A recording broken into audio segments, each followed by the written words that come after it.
I'm Courtney Fallon, and welcome to The Game Plan on Reach TV, your insider guide to this week's key NFL action. In The Game Plan, I tap into the Bleav podcast network to bring you the most important information you need to know for this week's big games.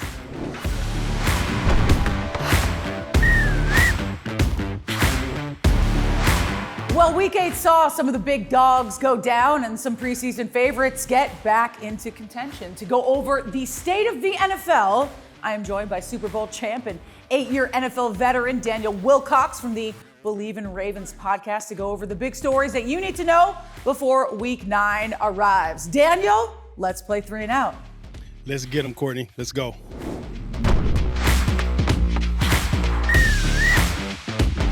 All right, the first question after last week's loss in Denver, it's the Chiefs and the Dolphins, and they're playing in Germany. A little different setting. I want to know which of these two teams, the Dolphins or the Chiefs, is a must-win for them going into Week 9.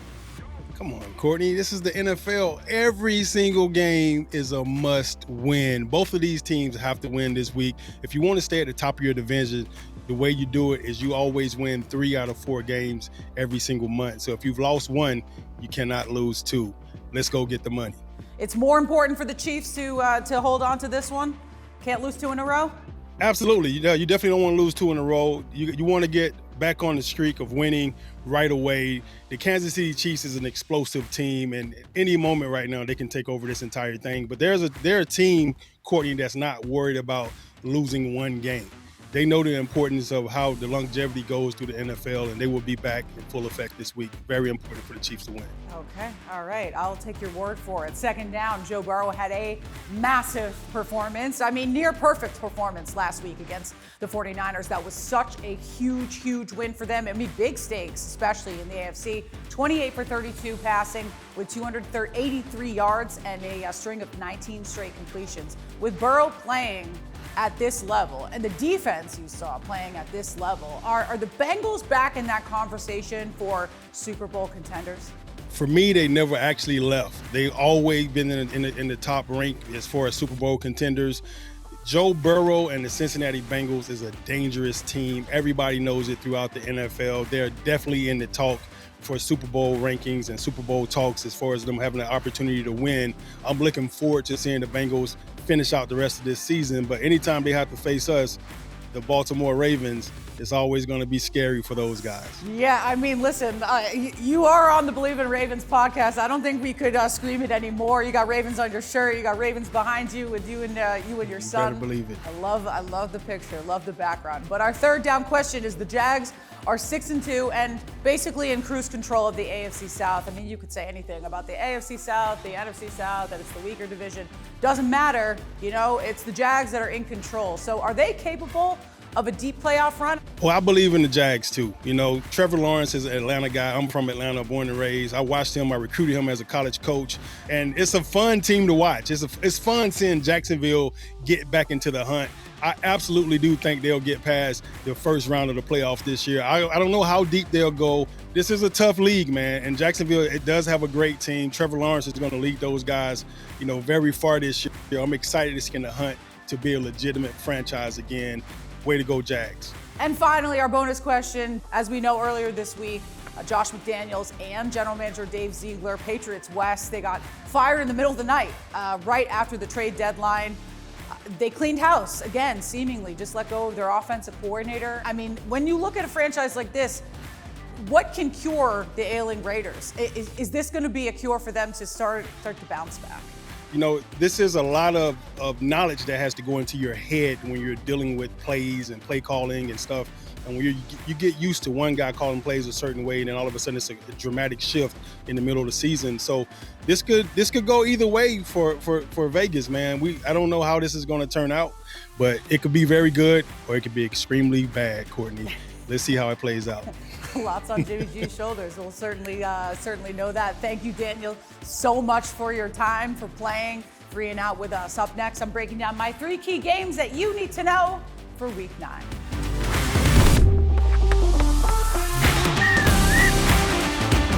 Each week, I like to focus on 3 key games that you need to know about. And entering week 9, I have circled these 3 matchups that we need to cover on this program.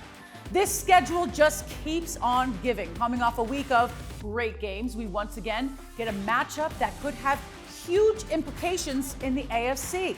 This time, the game will be played on foreign soil in Frankfurt, Germany, as the 6-2 Miami Dolphins face off against the also 6-2 Kansas City Chiefs.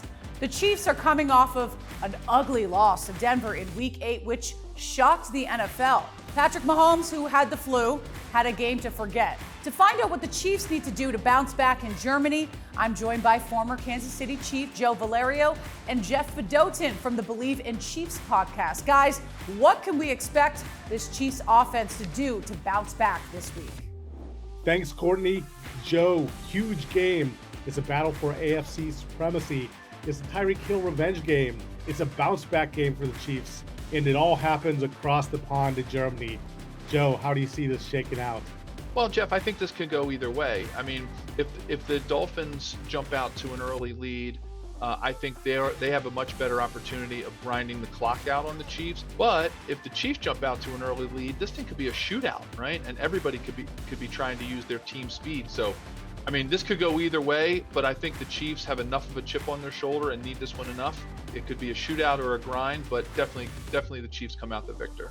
But yeah, the Chiefs' run defense has looked a little shaky, as good as their defense has looked overall. So it could come down. The bigger matchup, rather than Tyreek Hill versus the Chiefs' pass defense, could be Raheem Mostert and the Dolphins running backs against that Chiefs defense. Back to you, Courtney. Thanks, guys. Yes, I hope it is a classic Mahomes shootout. But I agree, they cannot let Miami jump out to an early lead. And the defending champs, by the way, they're not going to turn the ball over 5 times like they did last week. But I am very interested to see how they will fare away from home. The Dolphins wasted no time getting back to their winning ways in Week 8 as they cruise to a victory against the Patriots. Tua Tagovailoa sliced up the Pats defense, throwing for 324 yards and 3 TDs in the bounce-back win. To find out what we should expect from the Finns in Germany, let's talk with Sam Marco and Chris Cullen from the Perfectville podcast. Guys, take it away. Thanks so much, Courtney. Look, Chris, the Miami Dolphins are 6-2. The Chiefs are 6-2. Battle of first-place teams, a battle to see who is the best team in the AFC right now. The Miami Dolphins have to get the ball to Tyreek Hill, which you know he's going to be motivated in this game against his former team. They also have to get the ball to Jalen Waddle. Easier said than done against a very good pass rush and pass defense for the Kansas City Chiefs. They can find some room on the ground. The Miami Dolphins can expose a weaker run defense for the Kansas City Chiefs. That's how they're going to score points against this Chiefs defense. How do they stop them on offense, Chris? Well, the first things first, the defense is finally starting to click with Vic Fangio's defensive scheme. We're getting guys back at the right time with Xavier Howard and Javon Holland joining Jalen Ramsey, who made his season debut for the Miami Dolphins, who had an interception in his first game back against Mac Jones and the Patriots. They have to do more of the same. Turnovers against Patrick Mahomes. They have to get pressure on him, and they have to stop Travis Kelce so we can stop hearing about Taylor Swift. Back to you, Courtney. Yeah, you have to shut down this Mahomes to Kelce connection to slow this offense down for the Chiefs, but that is easier said than done. A few things to note here. Miami, their defense, tall task. They must double Travis Kelce and stop him by any means necessary. And finally, Tyreek Hill is expected to have a monster game against his former team. But listen, I think this is it. The Dolphins are going to shock everyone. Why not? I'm taking Miami. Let's see the Chiefs lose back-to-back here. I'm taking Miami for the win. My next key game is an old school NFC East battle as the Dallas Cowboys travel north to Philly to face the 7-1 Eagles. The Cowboys are coming off a very impressive win against the Rams in Week 8. Dak Prescott reminded the league just how good he is, or how good he can be. To find out how the Cowboys keep the momentum going, let's chat with Jeff Kavanaugh and Jesse Holley from the Bleav in Cowboys podcast. Guys, what is Dallas's game plan? Give it to me. Thank you, Courtney. Yes, Jesse Holley, tell me about Cowboys versus Philadelphia Eagles. I would just like to vote that the Cowboys continue doing what works, which is trying to score points is a good thing. And if they do that, I'm happy. Yeah, absolutely. Cowboys, Eagles. I mean, this is a division rival. You're talking about two of the top maybe 5 to 8 teams in the National Football League. The Cowboys have played two really good games, Chargers, and then just recently taking out the Rams.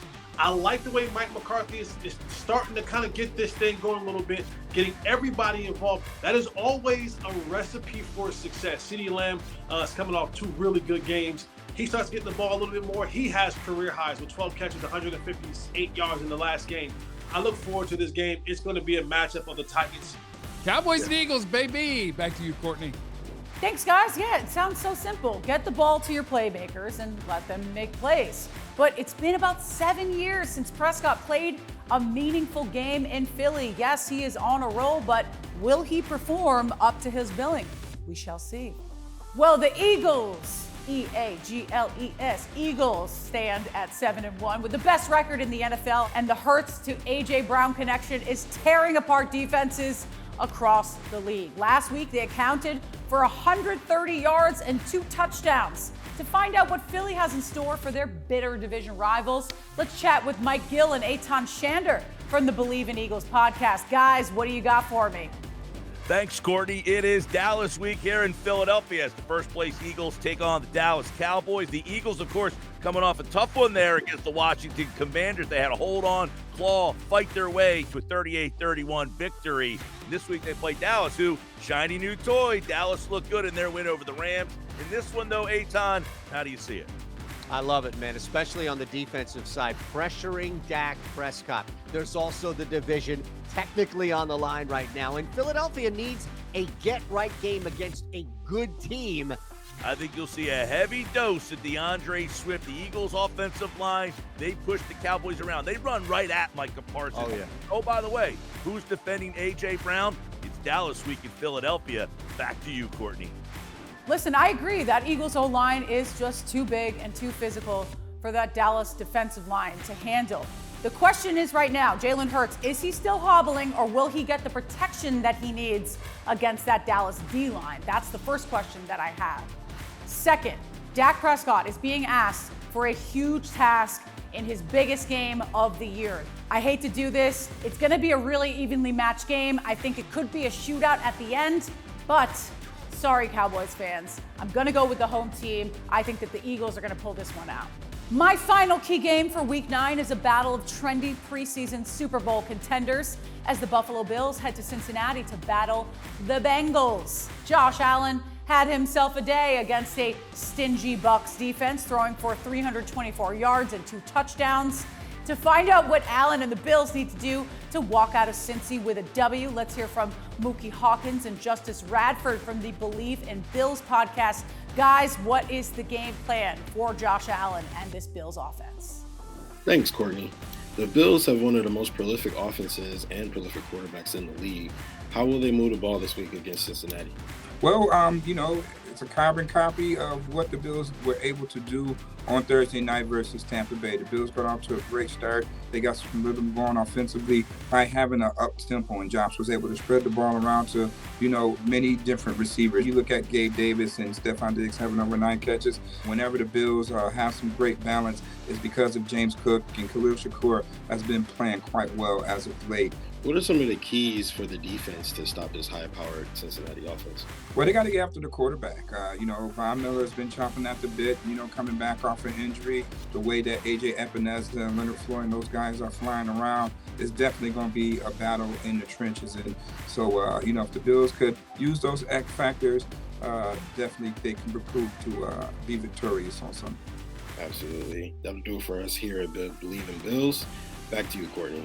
So it's not so much of a task for the Bills offense as it is the defense. The game plan here is to get to Joe Burrow early and knock him off his game, which is easier said than done. He was nearly perfect in every facet of the game of that Bengals game last week. But listen, the Bills defense, they should be up for the task. The resurrection of Joe Burrow continued in Week 8 against the Niners. Burrow had a field day in San Francisco, throwing for 283 yards and 3 touchdowns, which gave him a QBR of that game, 89.3. To find out if he can keep the good times rolling, let's hear from Solomon Wilcox from the Bleav in Bengals podcast. Thank you, Courtney. Solomon Wilcox here for the Bleav in Bengal podcast on Valley Sports Ohio.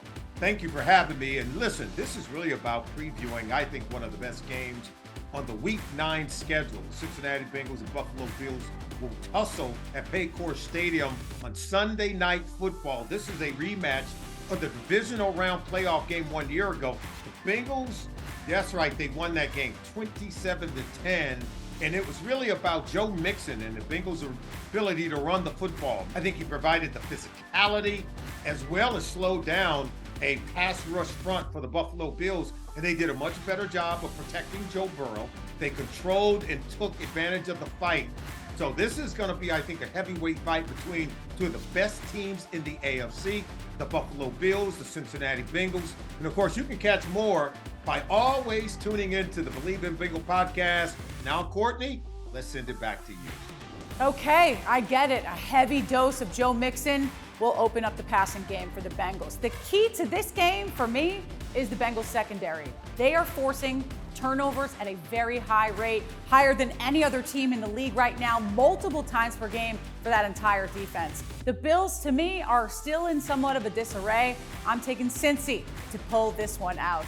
So those are my key games for Week 9 of the NFL. Next up is everything you need to know to win your fantasy matchup.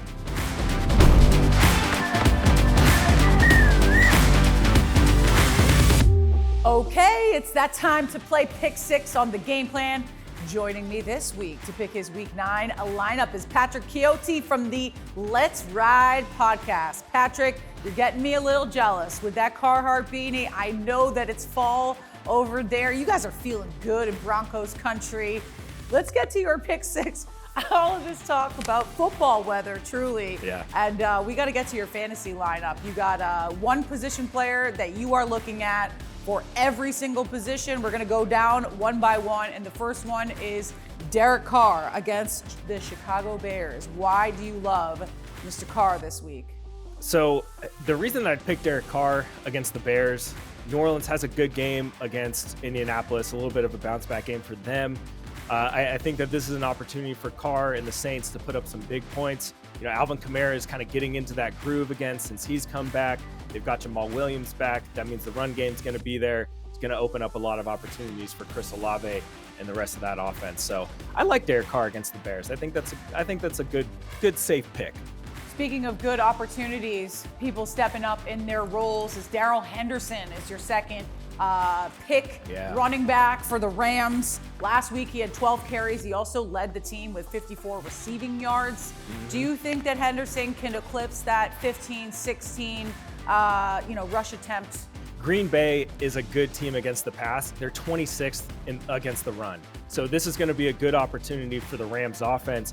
I think that Henderson could get that 15, 16, maybe even a little bit higher if the run game is working. Control the ball in that game, come out with a win. I think that's the best case scenario. But I was having a tough time going between Freeman or Henderson. Ultimately, it had to be Henderson. I like your pick. I like the Henderson pick. I like all the logic that's also behind it. Ooh, this is a good one. So for your wide receiver, we got Jalen Waddle, of course. The Dolphins are playing the Chiefs over in Frankfurt on the Germany game across the pond, way across the pond. Why do you love Jalen Waddle in this position? And my thought process for this one was a lot of attention is going to be on Tyreek. Obviously, Chiefs defense is coming off a really tough game. I think that with the speed that Miami has, you're going to have to be a lot more careful playing defense, and that's just going to open up a lot of opportunities for Jalen Waddle underneath. So I see Jalen Waddle being a very big focal point of that offense. He's had a couple of great games since he's come back.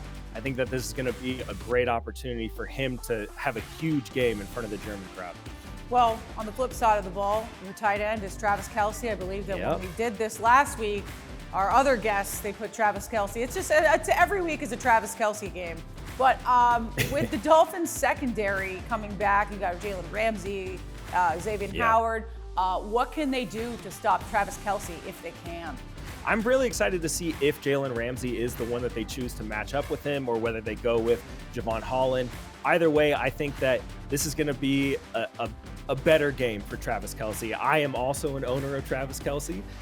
Last week was bittersweet for me because I really needed the points, but I really wanted that win.